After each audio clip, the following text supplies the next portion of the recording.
Hi guys, welcome to my channel. In today's video, I'll be sharing 3 spring farmhouse style DIYs. But what I'm really excited for is today's video is in collaboration with Heidi Sonboul. I'll be joining her for her Friend Friday. If you guys are not familiar with Heidi's channel, she does so many budget-friendly DIYs and she has the greatest energy. I just love watching her channel to see all of her new creative ideas and projects. So once you're done watching this video, make sure that you head on over to Heidi's channel and check out her spring DIYs. And if you're here from Heidi's channel, welcome. I'm so happy to have you here, and I hope that you'll consider sticking around by subscribing. If you guys enjoyed today's video, please give it a thumbs up and leave me a comment down below. With all of that being said, let's get right into today's DIYs.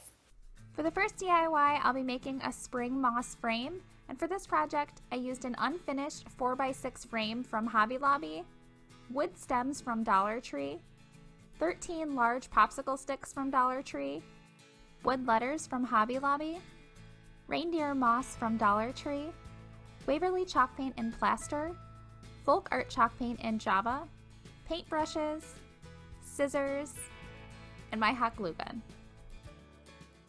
For this project, I started out by painting 9 of my large popsicle sticks with my Waverly chalk paint in the color plaster, and I only had to do 1 coat of this paint. Once that was all dry, then I went in with my Java colored paint and I dry brushed that around all of the edges of the popsicle sticks and a little bit on the top surface to give them a distressed look. Next, I'm painting my wood letters with my chalk paint in the color ink, and I'm using the letters that spell out the word spring, and I only had to do 1 coat of this paint.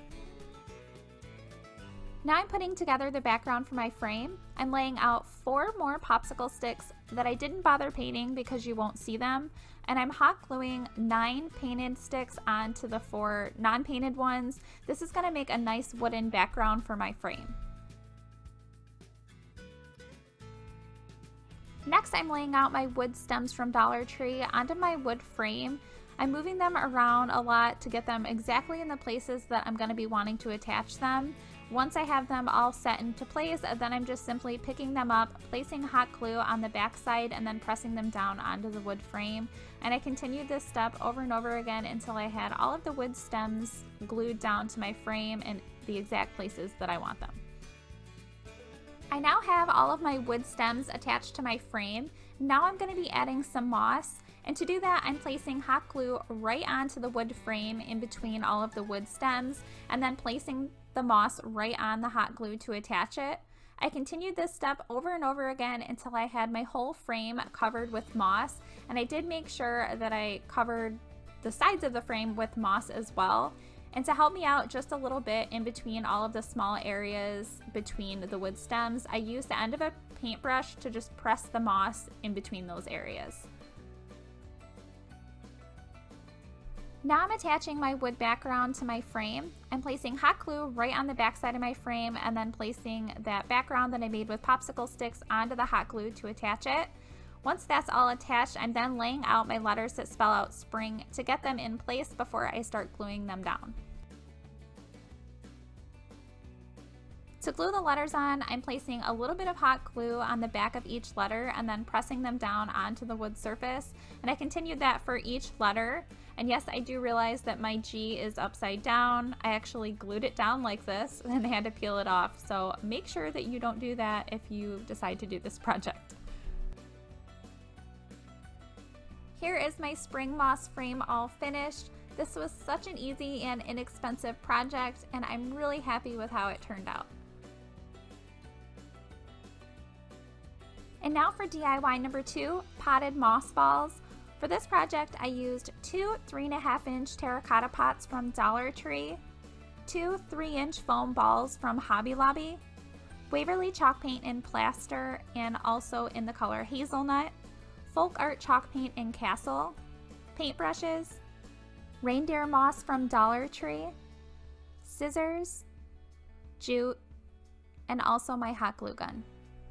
For this project, I started by painting both of my terracotta pots with that Waverly chalk paint in the color plaster, and I only had to do 1 coat of this paint. And once that was all dry, I then went in with my castle colored paint and I just started dabbing that all over the white paint with a chip brush. And I did this over and over again until it was pretty covered in that castle colored paint. And once that was dry, I then went in with my hazelnut colored paint on a Dollar Tree stencil brush, and I dabbed that over top of the castle color. This is going to give a lot of dimension and texture to my terracotta pots. I want them to look aged and distressed, and this is really going to add a lot of that texture that I need. And now I'm adding that plaster color back onto my pot using a chip brush, and I'm dabbing it all over my pot on top of the other colors that I just painted on. And this is going to add more of that texture that I want for the age effect that I'm trying to get, and I really love the way that it turned out. Now I'm going to be making my moss balls. I'm just tearing up the reindeer moss a little bit before I start attaching it. And to attach it to my ball, I'm placing hot glue right onto the foam ball and then placing the reindeer moss on top of the glue to attach it. And then I needed it cut up a little bit more, so I'm just cutting it up with some scissors, and that really helped out. Then I'm just continuing to put glue onto the ball and then placing the reindeer moss on the glue, and I'm just continuing this step over and over again until my whole ball is covered in the moss. The moss looked a little messy, so here I'm just going in with some scissors and trimming up all of that reindeer moss so that I have a little bit more of a circular shape to both of the balls. You could leave the balls just like this, but I wanted to add some jute around both of the balls. So here I'm just wrapping the jute around the ball and tying it using a little bit of hot glue to hold that jute into place, and then wrapping the two pieces of jute around the ball in just random spots. And I'm continuing to wrap it around until I think that there's enough jute added, and then just tying it off, hot gluing that end piece down, and then cutting off the extra. For the last step, I'm taking a doubled piece of jute, tying it around the top lip of the terracotta pot, and then just using some hot glue to hold that jute into place, and then cutting off the extra long jute ends. Here are my finished potted moss balls. These again were so easy to make and are the perfect inexpensive project to add a touch of spring to your home. And now moving on to the third and final DIY for today, a farmhouse window frame. For this project, I used 4 8x10 canvases from Dollar Tree, wood letters from Hobby Lobby, Waverly chalk paint in plaster, folk art chalk paint in castle and also in the color sage, paintbrushes, my hot glue gun, a utility knife, jute, scissors, burlap ribbon from Dollar Tree, a nail and hammer, some eucalyptus from Walmart, and also a willow wreath from Dollar Tree. This one I started by cutting all 4 of the canvases from their wood frames using a utility knife. I did use a really sharp utility knife. It helps you get the canvas off a lot easier. I've done it with dull knives in the past, and it's actually more dangerous this way, so if you are using a utility knife to get the canvas off, just make sure that you're very careful. Once I got it all off, I am saving the canvases for another project, but I will not be using them for this one. And I did peel off the extra canvas that was attached by some of those staples.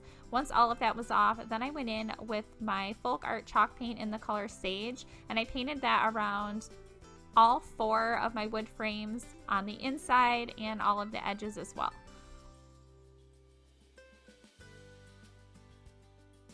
Once that sage color was completely dry, I then went in with my plaster color, and I'm using my Dollar Tree stencil brush to dry brush this color over top of the sage. And I did use a pretty good amount of paint because I did want this to look really rustic and distressed.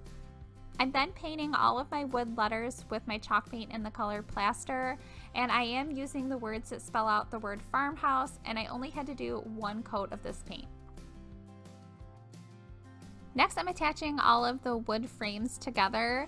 I'm just placing them down how I'm going to want them to be, and then I'm taking the hot glue and just putting it right on the edge of the frame. Once I have the glue all on, then I'm just pressing 2 of the frames together, and then I'm holding them in place until the glue is completely dried. I'm continuing to put the glue around the edges of the wood frames and then pressing them together until I have all 4 of them attached exactly how I want them to be.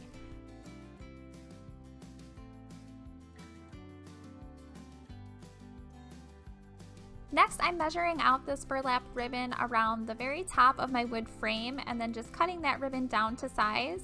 I'm then wrapping the ribbon edges around the back side of the frame, and then to attach it, I'm just using some hot glue right on the back side of the frame and then pressing the ribbon on the glue.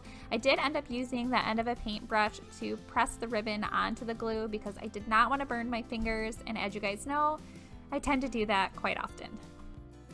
Now I'm laying out all of my letters that spell farmhouse onto the very front of my burlap ribbon. Once I have them all set into place, then I'm gluing them down. I'm placing hot glue right on the back side of the letter and then just pressing them down onto the burlap ribbon. And I continued to do that until I had all of my letters that spell farmhouse all glued down. Next, I'm cutting some of these eucalyptus stems from their bundle that I picked up from Walmart. You guys, these are such good quality and they are only $2 per bundle. So if you go to Walmart, I definitely suggest picking some of these stems up. Then I'm just placing the stems inside of one of these willow wreaths that I picked up from Dollar Tree. This is a 9-inch willow wreath, and I'm only putting the eucalyptus at the very bottom of this wreath. Once I have that all in place, then I'm taking a double piece of jute and making a really simple bow. To attach the jute bow, I'm just placing it right in the center of the eucalyptus stems at the bottom of my wreath and taking another piece of jute and just tying that around my bow.